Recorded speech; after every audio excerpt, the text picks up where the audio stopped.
एक बार पुनः आप सभी का स्वागत है। आज हम आप लोगों के लिए लेकर आए हैं फुलवारी कक्षा 4 पाठ 8 कार्य पुस्तिका। इसका संपूर्ण हल। पाठ का नाम है टोकरी में क्या है। चलिए शुरू करते हैं।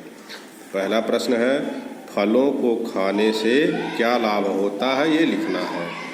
तो इसमें हमने जो लाभ हैं वो लिखे हुए हैं। इसमें आप अपने हिसाब से भी कुछ लाभ और जोड़ सकते हैं या इसमें से हटाकर दूसरा भी लिख सकते हैं।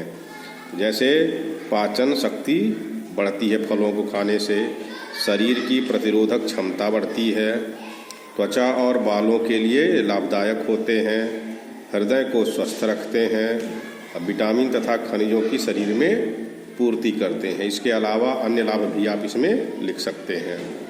दूसरा प्रश्न है, अपनी पसंद के फलों की सूची बनाएं। तो यहाँ हमने फलों की सूची बनाई है। इसमें दूसरे तरह के फल भी आप इसमें लिख सकते हैं। जैसे यहाँ लिखा हुआ है आम, अनार, संतरा, केला, सेब, अमरूद, चीकू, अंगूर। आप और भी फल इसमें जोड़ सकते हैं। अगला प्रश्न है, फलों को पहचान कर नाम लिखें। तो यह चित्र दिया गया है, इसका नाम लिखना है। तो यहाँ एक बना हुआ है, इसमें लिखा हुआ है इसके नीचे आम पहले से लिखा हुआ है, बाकी का लिखना है। तो ये अमरूद है तो यहाँ लिख दिया अमरूद, ये सेब है तो लिख दिया सेब, और ये संतरे का चित्र है तो लिख दिया संतरा। अगला प्रश्न, प्रश्न नंबर 4, मिलान करना है। मिलान कीजिए।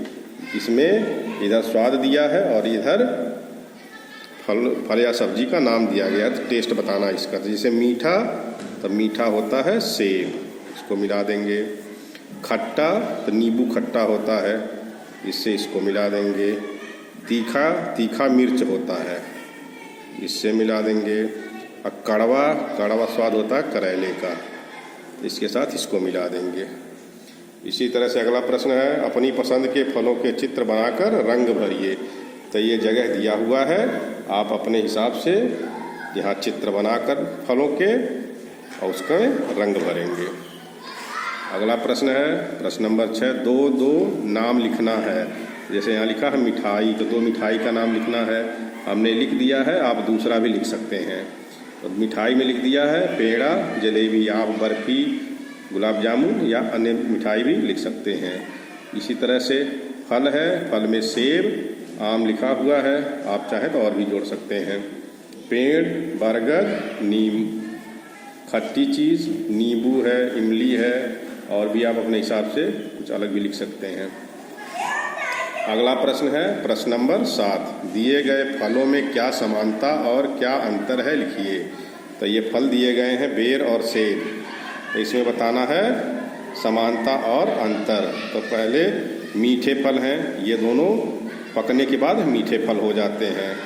अब पकने के पहले खट्टे होते हैं, खट्टे फल पकने से पहले। इसी तरह से अंतर क्या है, ये एक सेब बड़ा होता है, बेर छोटा होता है। इसमें बीजों का अंतर होता है, बेर में एक बीज होता है, सेब में अनेक बीज होते हैं। पेड़ के साइज का भी अंतर होता है। इस तरह से आप इसमें लिख सकते हैं। अगला प्रश्न है, प्रश्न नंबर 8, ऊपर जिन फलों के बारे में आपने समानता और अंतर लिखे हैं उनमें से किसी एक फल के बारे में लिखिए। तो यहाँ हमने सेब के बारे में लिख दिया है, आप चाहें तो बेर के बारे में भी लिख सकते हैं। सेब के बारे में जो लिखा है, सेब स्वास्थ्य के लिए लाभदायक होता है, सेब मीठा फल होता है, यह सभी मौसम में मिलता है, यह शरीर में खून की पूर्ति करता है अर्थात खून की कमी को पूरा करता है तथा हृदय को स्वस्थ रखता है। इस तरह से सेब का हमने लिख दिया। आप चाहें तो बेर के बारे में भी लिख सकते हैं। अगर वीडियो पसंद आया है तो इसको लाइक, सब्सक्राइब और शेयर जरूर करें। धन्यवाद।